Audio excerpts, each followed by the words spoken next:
Haufe X360 macht neuen Anwendern den Einstieg ins System ganz leicht. Meine Kollegen Tom und Dirk zeigen dir jetzt, wie einfach es ist, sich im Cloud ERP zurechtzufinden.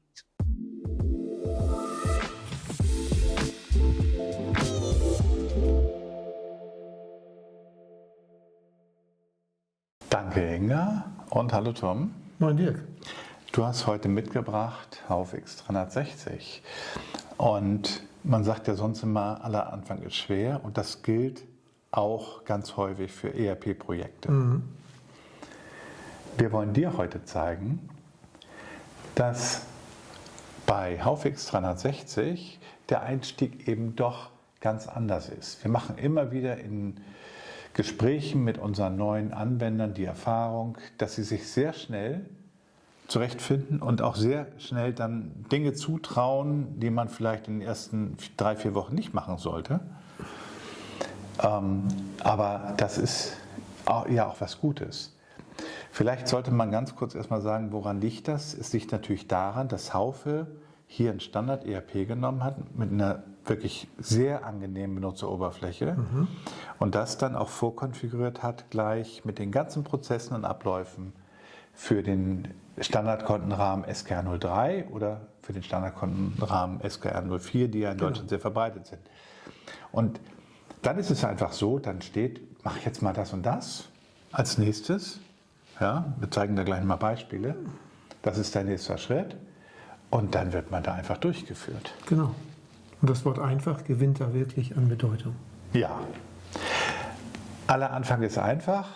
Das fängt ja an mit der Startseite. Genau. Die Startseite kannst du dir so zusammenbauen, sage ich mal, wie du es gerne brauchst.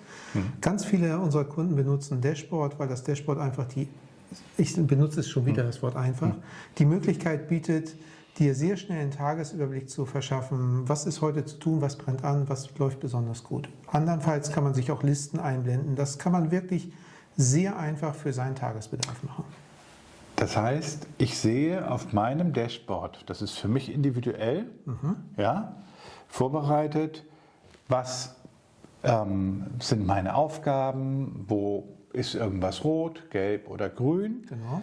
Und solche Einstiegs-Dashboards gibt es eben nicht nur, du hast jetzt den Manager gewählt, das gibt es ja für unterschiedliche Rollen. Genau, also in der Regel für jede Rolle, die es im Unternehmen gibt, sei es das Lager, sei es der Vertrieb, sei es der Einkauf oder auch der Buchhalter oder die Buchhaltungsleitung. Ja, und den Vertriebsleiter sind auch unterschiedliche Rollen. Für jeden gibt es einen passenden Einstieg und den passen wir natürlich auch im Projekt dann normalerweise an den Benutzer an. Genau.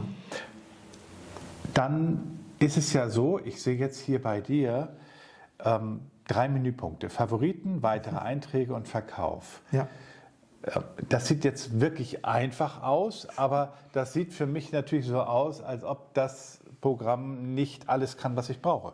Genau, der erste Eindruck täuscht dich da aber sehr an der Stelle. Also ich nenne es mal das Mini-Menü und wer mit mir schon gesprochen hat, weiß, mein X360 sieht tatsächlich auch so aus. Es besteht effektiv aus 2 Punkten, nämlich aus dem Punkt Favoriten und aus weiteren Einträgen. Warum ist das so? Weil ich mir alle Punkte, die mir im Tagesgeschäft begegnen können, favorisiert habe. Und das macht es dir als neuer Benutzer, als neue Anwenderin in dem System extrem einfach, all die Dinge, die man aus dem alten Prozess kennt, sehr schnell in X360 wiederzufinden. Wenn du jetzt aber möchtest, dass da neben Verkauf auch noch Finanzbuchhaltung steht? Genau, dann würde man, ich mache das jetzt einfach mal, auf die weiteren Einträge klicken. Hier werden alle Module angezeigt, die lizenziert sind. Ja. Ich habe jetzt hier einen vollumfänglichen Demo-Mandanten, deswegen mag das ein bisschen erschlagend wirken. Aber wenn ich eine Modularität haben möchte, beispielsweise die Buchhaltung, klickt man hier auf die Nadel, dann wird mein Menü entsprechend ergänzt und ich kann jetzt hier in diesem Menü Buchhaltung machen, was ich gerade machen möchte. Und jetzt ist dieser Punkt auch plötzlich im Menü drin. Genau. Was mache ich denn, wenn ich das Menü nicht anpassen will und etwas suche, was im Menü nicht drin steht? Was mache ich dann? Wie gehe ich das Thema an? Also das ist ja der Klassiker. Du kommst als neuer Benutzer in ein neues ERP und bist deine alten Prozesse gewohnt und möchtest dich jetzt in dem neuen System zurechtfinden und suchst einen Menüpunkt. Ja. Also irgendeine Arbeit, die ich durchführen wollte. Und dann ist es das Einfachste, also ich glaube, das wird das häufigste Wort in unserem heutigen Video, ist es das Einfachste, weil man bemüht dieses Suchfeld hier oben und sucht nach einem Menüpunkt. Und das System fängt sofort an zu suchen, wenn ich anfange zu tippen. Und dann werden mir die Menüpunkte, je nachdem wie granular meine Eingabe ist, entsprechend angezeigt und ich kann hierhin abspringen und sofort ausführen. Das heißt, es sind auch über die Suche die Funktionen im Zugriff, für die ich berechtigt bin, Ja. die für mich lizenziert sind als Unternehmen und das, obwohl ich sie nicht in meinem Menübaum habe. Genau. Gut. Dann finde ich ja jetzt mein Thema, wo ich ganz gerne hinspringen möchte. Und was ich persönlich auch sehr schätze bei X360 ist, ich werde eigentlich durch einen Prozess geführt. Ja. Ja? Ich überdenke gar nicht darüber nach, was ist der nächste Schritt, sondern da oben ist immer so ein grüner Knopf. Ja? Und der sagt, Dirk, als nächstes machst du bitte das und das. Genau. Kannst du da mal ein Beispiel zeigen? Das mache ich gern. Wir gehen dazu einmal in die Angebote und Aufträge, wählen uns willkürlich irgendeinen Auftrag. Hier habe ich einen Lieferauftrag an einen Demo-Datensatz, mein persönlicher Favorit, die Petra König. Und ich bin jetzt hier in einem Lieferauftrag. Der nächste logische Schritt wäre, dass wir die Lieferung erstellen oder im Kundenauftrag gibt es auch noch die Möglichkeit der Schnellverarbeitung, wo also alle Dinge, die danach prozessual anfallen würden, in einem Arbeitsschritt durchgeführt werden. Das heißt, ich kann jetzt sagen, ich möchte die Lieferung als einzelnen Schritt erstellen, ich kann aber auch eine Schnellverarbeitung anstoßen. Ja. Und beide werden mir hier vorgeschlagen und alles, was sozusagen jetzt sich nicht direkt anbietet oder nicht der normale Workflow ist, sehe ich dann hier in den zusätzlichen Punkten und auch hinter den 3 Punkten. Genau, die 3 Punkte, Ja. unscheinbar, aber doch inhaltlich sehr stark. Auch da kann Ja. ich verschiedenste Dinge noch aufrufen, die vielleicht damit zu tun haben. Das heißt, ich habe da links das Menü, was wir uns eben angeguckt haben, aber ich habe auch immer neudeutsch so ein kontextsensitives Menü. Genau. Ja? Das heißt, du siehst in deinem Dialog immer, was wäre der nächste logische Schritt oder was hast du hier an zusätzlichen Optionen. Genau. Ja, das ist doch schon mal sehr einfach und kann dann damit auch, denke ich, mit in die Kategorie reinkommen. Das brauchen wir dann auch nicht rausschneiden. Was wichtig ist natürlich für viele Benutzer ist auch immer, ich bin in irgendeiner Information und möchte jetzt Detailinformationen haben. Ja? Neudeutsch der Drill Down. Ja? Das hat ja angefangen, wir kennen das alle, weil wir das Internet gewohnt sind, dass wir irgendwo hinklicken und wenn wir dann weiter und weiter und weiter klicken. Sowas geht heutzutage auch im ERP-System. Und gerade im Webbasierten, können wir da mal ein Beispiel sehen? Mache ich gerne. Ich gehe dazu einfach mal in die Kundenübersicht Ja. und wir nehmen die Petra König, die wir eben schon gesehen haben. Die darf in keiner Demo von Tom fehlen. Das stimmt. Und wenn ich jetzt hier den Datensatz sehe, dann habe ich auf der rechten Seite ein Smart Panel und dieses Panel kann ich halt bemühen und sagen, okay, zeig mir mal die Rechnungen, die da sind. Ja. Und jetzt habe ich einen Überblick über die Rechnung. Ich möchte aber gerne bis auf die kleinste Ebene zurück. Also nehme ich jetzt mal diese geschlossene Rechnung, da sind wir eigentlich mit dem Kundenprozess durch. Und wenn ich mir die Rechnung anschaue, dann kann ich hier unten die einzelnen Artikel noch sehen. Ich könnte jetzt hier den Drill-Down auf den Artikel machen. Ich könnte aber auch hier noch weitere Dinge aufrufen, wie zum Beispiel die ursächliche Auftragsnummer. Dann verzweigt das System in den Auftrag, aus dem diese Rechnung entstanden ist. Ja. Dann sehe ich den Auftrag und so kann ich mich immer ein Stück weiter runterhangeln, bis ich letztendlich irgendwann in der Buchungsmaske lande. Das heißt, dieser Auftrag ist mit der Bestellung verknüpft. Genau. Ja, beziehungsweise dann haben wir Line-Items, wir können die Produkte abspringen und das alles, ohne dass du dich durch das Menü hangelst. Genau. Direkt aus dem einzelnen Datensatz. Ja, du hast eine Rechnung und willst sie dir anschauen und möchtest gucken, was hinter dem Artikel ist, eventuell auch welcher Geschäftspartner die normalerweise liefert und welche Geschäftspartner liefern das zu welchen Konditionen. Und dann reicht ein Klick auf das Produkt. Genau. Oder welche Charge daran beteiligt war, wenn es um Chargenrückrufe oder Ähnliches geht. Ja. Wenn ich jetzt in so einem Dialog bin und ich habe dazu eine Frage oder ich möchte einem Kollegen sagen, hast du gesehen, bei der Petra König ist das und das passiert. Wie kann ich ihm denn jetzt am einfachsten beibringen, wo er sich das Ganze angucken kann?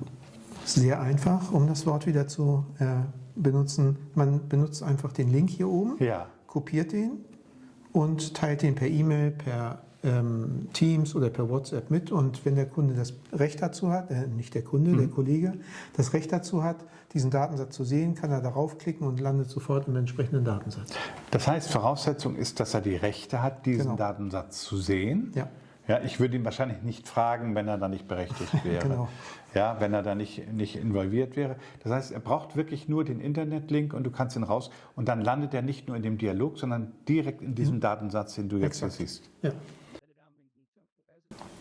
Das finde ich schön. Und wenn ich nicht mehr weiter weiß, wo finde ich dann Hilfen?